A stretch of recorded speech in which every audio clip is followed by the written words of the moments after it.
Hello. Today I want to talk to you a little teeny bit about the Mongols. Now, the focus of our unit is actually on China and Japan, but the Mongolians have a very large impact on both of those civilizations. In order to understand some of the changes that were happening in both China and Japan, you really have to understand how the Mongolians were putting pressure onto those different societies. Now, the Mongolians have one of the largest land empires that have ever been created. It'll stretch from the Pacific Ocean into Central Europe. In other words, it'll go all the way from Asia to the Black Sea. It is a tremendous empire in terms of size and in terms of land coverage.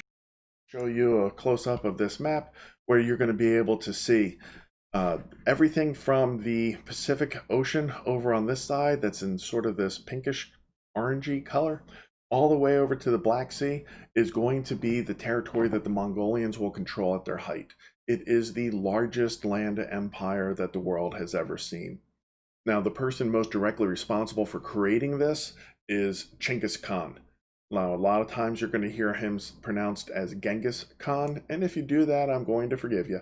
But Genghis Khan is really a more proper way of pronouncing his name. Now, the Mongolians, they're from the steppes of Central Asia. Now, steppes are large, hilly, grassy areas that generally look uninhabitable and uninhabited, but the Mongolians are nomadic people that do eke out an existence there. Animal husbandry, their livestock, such as goats and horses, etc., are going to be extremely important to them. Matter of fact, riding a horse is something that Mongolians are well known for, because they are able to use the stirrups that they are putting onto their horses to be able to sit up higher into the saddle and be able to aim aimed arrows at their prey or their enemies, whichever one they happen to be shooting at that particular day. Under the leadership of Genghis Khan, the different Mongolian tribes are going to get united into a strong empire, and he does this around 1206. And before he gets his title, Genghis Khan, he is known as Temujin, which you can see his name right down there. The Mongols themselves aren't really well known for some great works of art or literature or inventions or poetry or anything along those lines, but they are conduits of civilization. During the height of their power, the Silk Road was well used and protected by the Mongolians and the other groups that they come into contact with. And the encouragement of different ideas along the Silk Road and some of the other trade routes are going to create this time period where a lot of different cultures are getting in contact with one another, ideas are getting exchanged, people are going to be mixing. And because of that, the Mongolians are quite historically significant. From Temujin to Universal Ruler, let me go ahead and change this setting so I disappear from the corner and you can see these things a little teeny bit better. Temujin, or later known as Genghis Khan, is orphaned at about age 10, but that is going to be a time that he was orphaned because of an attack by a fellow tribe. That's going to be a time that's really important to his early development, because he's going to use that anger and rage that he had from that time to start to take leadership of his own tribe, and then use that to unite the other ones, as he at first goes on a revenge rampage for the fact that his parents were killed, but later on does go ahead and conquer local peoples and keeps on expanding what that word local means as the empire is moving further to the east and the west. In 25 years, he is going to subjugate more people than the entire Roman Empire had done. That's a pretty big accomplishment. Genghis Khan values individual merit and loyalty.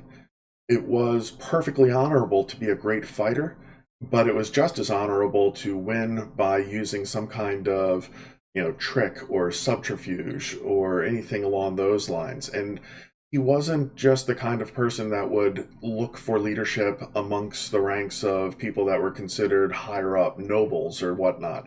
If you were a peasant and you could do the job better than somebody else, you got the job.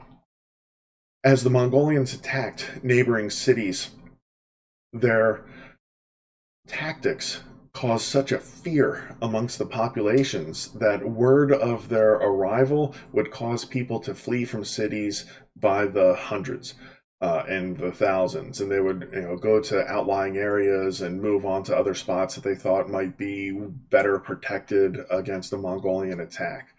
And as the people were scared out of their wits moving, it was great for the Mongolians because their stories, whether they're true or exaggerated, doesn't matter. It spread fear into the people that they were telling those stories to.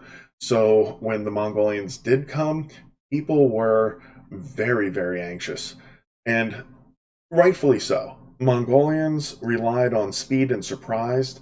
They would use siege warfare when they had to, but they ruthlessly annihilated any city that resisted. And if the city resisted, oftentimes they would rely on the fear that they could impose on others by using that city as an example. So sometimes they would kill every single man, woman, and child in a city, including all the animals as well, and then burn the city to the ground after stealing everything that they could out of it and even destroying the wreckage of the city afterwards.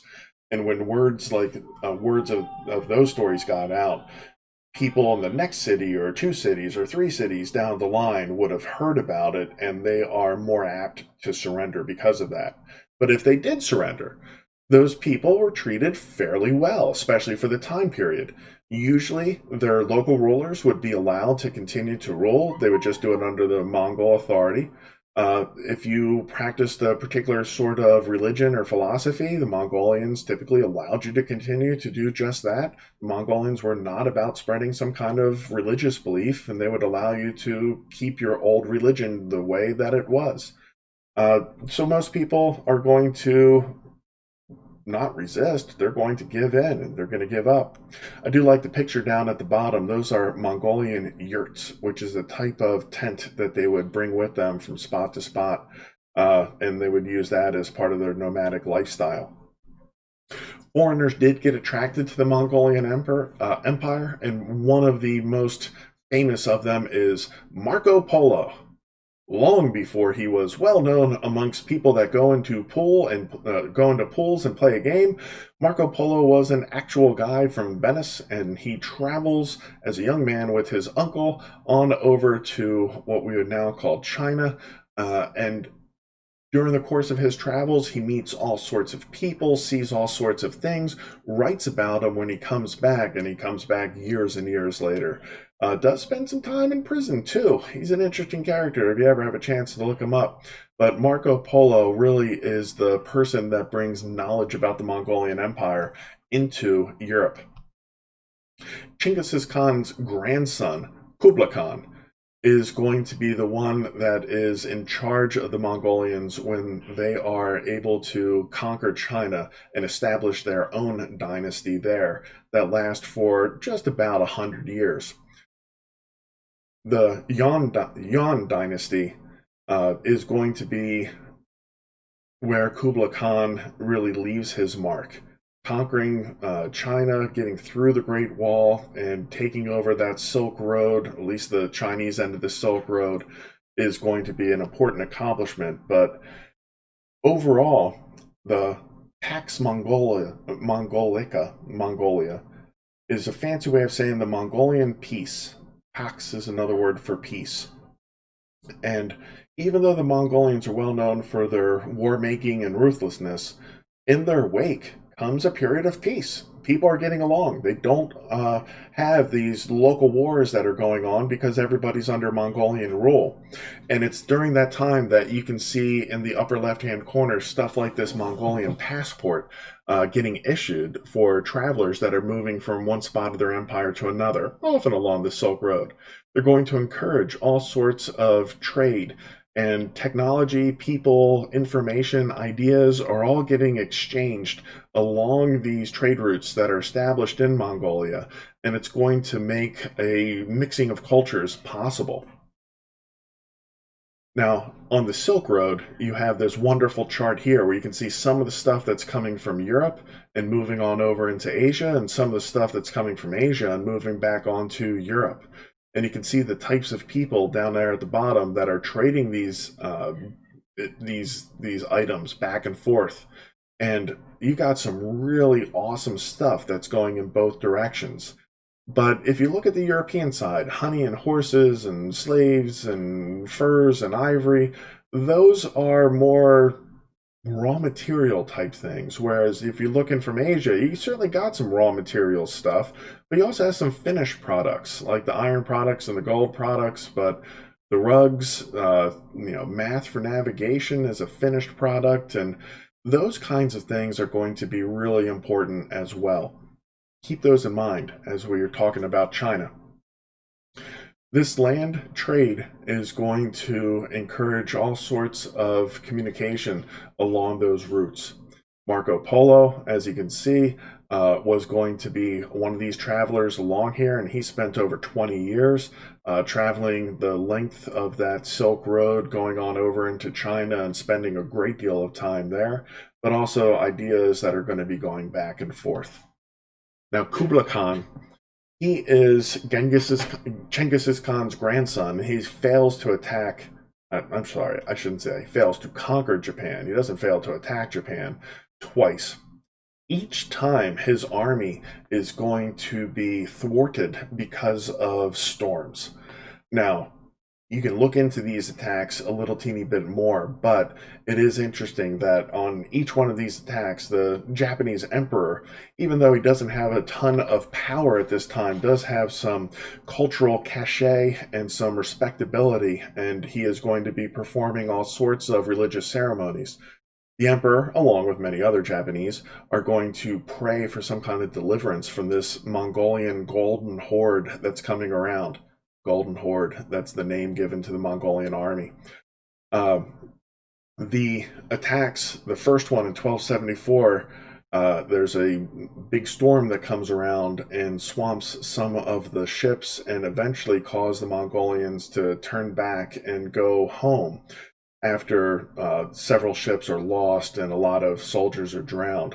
The second attack in 1281 is an even bigger fiasco as a typhoon. We'd probably call them hurricanes here because hurricanes are in the Atlantic and typhoons are in the Pacific, but it's the same kind of storm. Come and destroy a large portion of the Mongolian fleet. Probably some 200 ships are going to be sunk, and a couple of thousand sailors are not going to make it back to Mongolia. Somewhere in the realm of about 13,000 or so drown. Now, because this was prayed for deliverance, this is a divine wind that has saved Japan. And the Japanese term for that is kamikaze. This is the same background to the word kamikaze that's going to be used in World War II. And there it was, the kamikaze plane attacks on American ships that was trying to get some sort of divine intervention to stop the Americans from advancing towards Japan.